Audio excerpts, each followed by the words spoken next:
Friends, today we are going to discuss a very important concept of propositional logic. Suppose that conditional proposition is given like P implies Q, then converse of this statement will be Q implies P.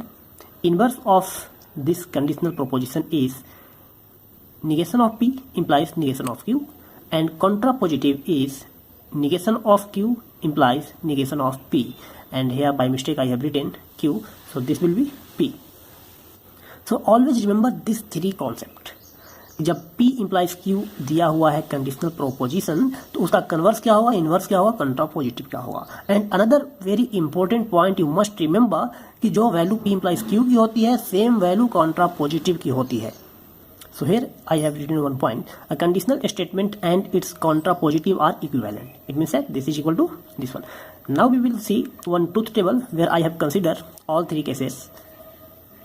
So first I will request you pause the video and try to solve yourself. So आपको Q implies P and this is negation of P implies negation of Q.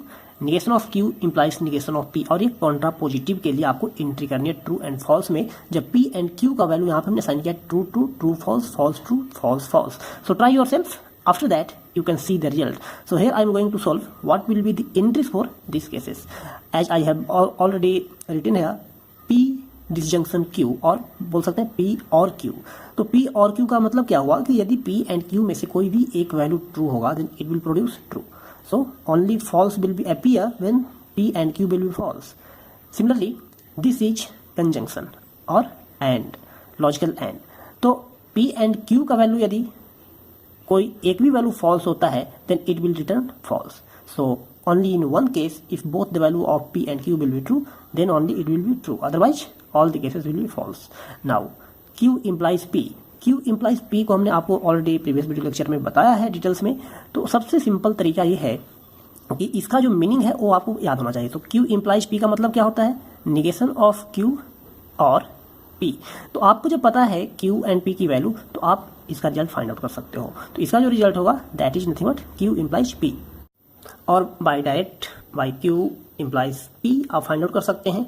यदि Q का value, simple trick है, Q का value यदि false है then result will be always true. क्योंकि यहाँ पे हम देख पा रहे नेगेशन ऑफ Q कर दिया. सो फॉल्स जब भी आए तो ये ट्रू होगा, बट जब दोनों ट्रू होगा then only it will be true. तो हम लोग ट्रू ट्रू के लिए क्या करेंगे true, and for this case it will be false. क्योंकि ट्रू का कॉम्प्लीमेंट हम लोग Q इम्प्लाइज P कर रहे हैं तो फॉल्स का निगेशन हो जाएगा ट्रू. तो ट्रू इम्प्लाइज ट्रू और ट्रू यूनियन ट्रू और ट्रू क्या हो जाएगा, this will B also true.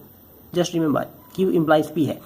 One second, Q का वैल्यू ट्रू है तो ट्रू का निगेशन क्या हो गया फॉल्स और false. So this will be false है एंड Q का वैल्यू यहाँ पे क्या है फॉल्स. तो आपको ये क्या मिल जाएगा, ट्रू मिल जाएगा क्योंकि फॉल्स का निगेशन क्या होगा ट्रू.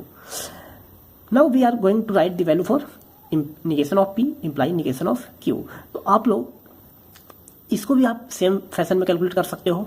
इसको हम लोग क्या करेंगे, निगेशन ऑफ P का निगेशन कर देंगे जैसा कि हमने यहाँ पे किया. Q इम्प्लाइज P का वैल्यू हमारा क्या होता है, ये होता है. तो सिमिलर फैशन में हम लोग इसको भी कैलकुलेट करेंगे. तो इसका क्या होगा, negation of P that is cancel. So this is P and यहाँ पे क्या हो जाएगा और हो जाएगा negation of Q.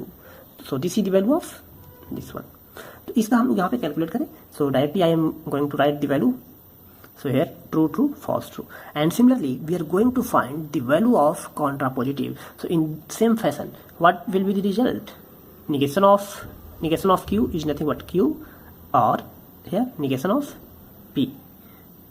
So this is the result for contrapositive. आपको मैंने अभी बताया कि जो कंडीशनल स्टेटमेंट की जो वैल्यू होती है, कंडीशनल प्रोपोजिशन की जो वैल्यू होती है P इम्प्लाइज Q की, वो सेम वैल्यू होता है कॉन्ट्रापोजिटिव की. तो आप फाइंड आउट कर सकते हैं कि P इम्प्लाइज Q का वैल्यू क्या होगा. तो आप खुद से इसको देखें. So that will produce the same result like true false true true. Hope you understand the concept of conditional proposition and converse, inverse and contrapositive. So this is the contrapositive and Q implies P, this is the converse and this is the inverse. So you can just see here this is the reverse of contrapositive. So inverse is always reverse of contrapositive. Just see here, true true false true, but in this case true false true true. So this is the reverse process. Hope you understand. Thank you so much.